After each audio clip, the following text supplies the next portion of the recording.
Hi everyone, this is Capital Gains, and it's been a great week.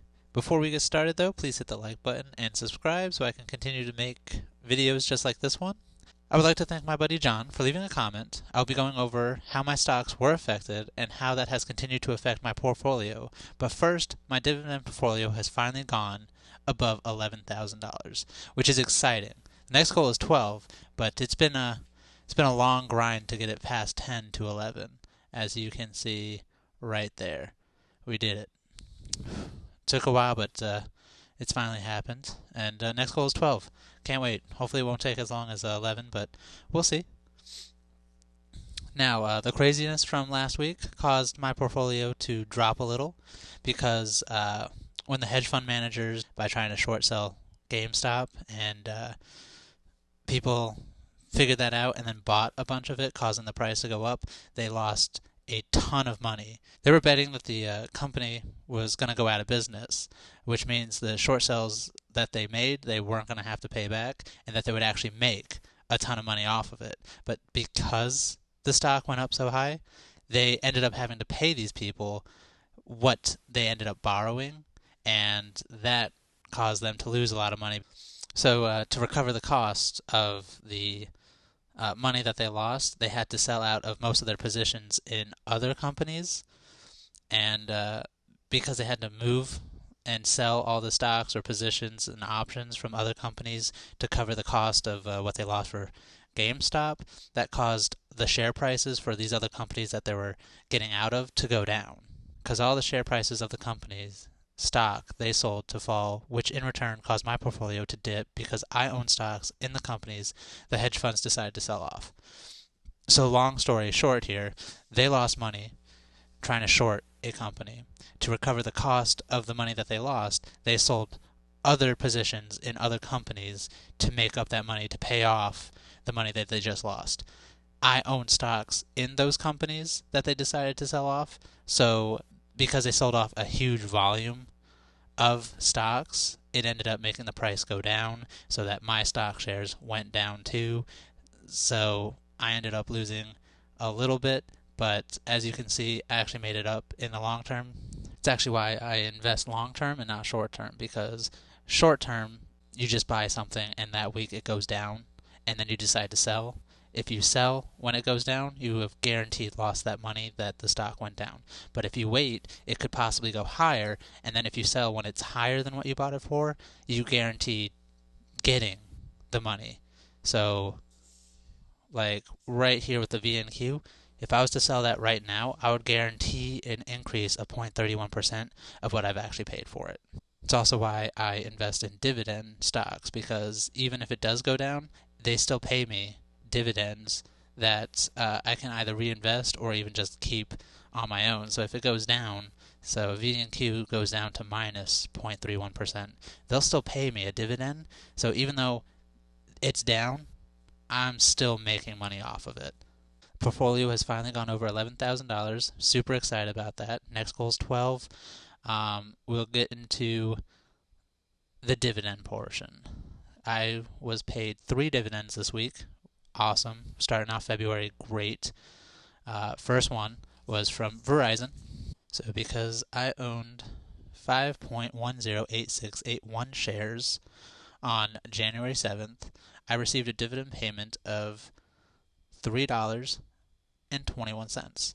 And then the next day when the market opened, as you can see here, my $3.21 was reinvested back into Verizon for a fractional share of 0.058997 at an average price of 54.41. What's great about these fractional shares constantly being reinvested is that even if the company dips, it still goes in at this lower price or even at a higher price. Your cost averaging what your total price is for the stock. So say you paid $100 for a stock and it goes down to 90. Even if you bought a fractional share into the stock, the 100 would actually go down a little bit each time it buys a fractional share under what you initially paid, because it's lower. So the next time it goes to 100, instead of being even, you might actually be like plus a couple of pennies or a couple of dollars because your total average money for the shares is lower than what the total cost is at that moment. Also received a dividend payment from AT&T for $1.62 for owning 3.110539 shares on January 8th. And then it reinvested the next day the $1.62 back into Verizon for a fractional share of 0.056485 at an average price of $28.68. And then I also received a dividend payment from BND, which is a Vanguard total bond market.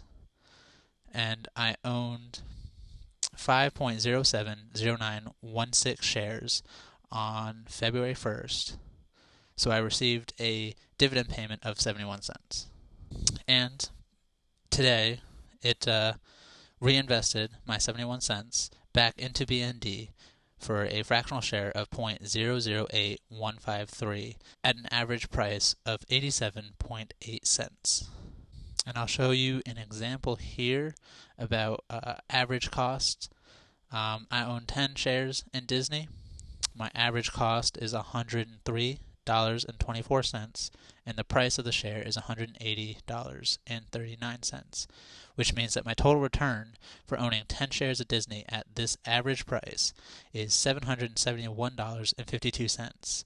Now, when I first bought Disney, I bought like 3 or 5 shares at $140, and then when it dipped below 100, I bought 5 more shares to get 10, and it went from an average cost of $140 to $103.24. So when it finally went back above 103, I was in the green instead of having to wait for it to get back past 140 to be in the green, which is it's a tactic I like. If there's a stock that I like that I'm high on and it ends up going below it, I see it kind of as a sale. I'll buy it to get the average cost down so that it doesn't have to get as high to go into the green as it would have if I didn't buy any at all. An example would be this right here, the BND. Actually down on it right now, $3.47, because I bought it for $87.73, and right now the price is $87.06, and I have 5 shares. So if it was to dip down to 80 and I was to buy like 5 more shares, it would average the cost of this for 5 shares with this so that it would go down. So I wouldn't have to actually wait for the stock to go from 87.06 to 87.73 or higher to be in the green. It would go down, and I would just have to wait for it to get to that lower number to go green, which is a really good way to kind of make sure you're not in the red, or if you overpaid for a stock, it's a good way to get it lower so that it's more averaged, or even underpay for the stock so you don't have to worry too much about what the stock market's doing. We're going to put in the 3 dividend payments that we got this week. We're going to start with BND February at 0.71. Got 71 cents, not a bad start. Go down to AT&T for $1.62. And then Verizon, we will put in the $3.21. So as you can see, so far for this month, I've made $5.54. First week, already almost caught up to the entire month of January. Crazy. Expect next week we're actually going to go beyond January. We'll be way past $6.98. And as you can see, it takes the entire quarter here too. So for the quarter of this year, I've already made $12.52.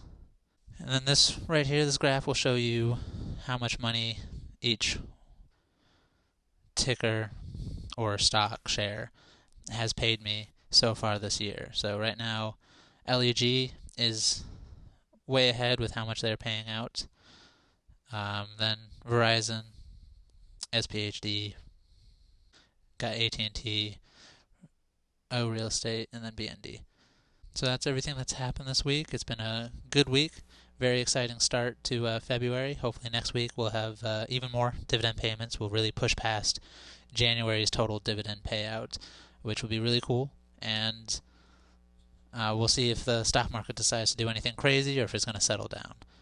Besides all that, hope you guys have a great day, and I will see you next week. If you are interested in starting your own portfolio on Robinhood, there'll be a link in the description. Just click on that, use my code, attach your bank account, and you will get a free stock that could be worth up to $500. I will also have my code for Yotta Savings so that you could sign up for that, link your bank account, and put $25 in, and you'll get a free 100 tickets for the week. And also there will be the store name for Redbubble, where you can check out any kind of design that I have up for that, like the capital gains design.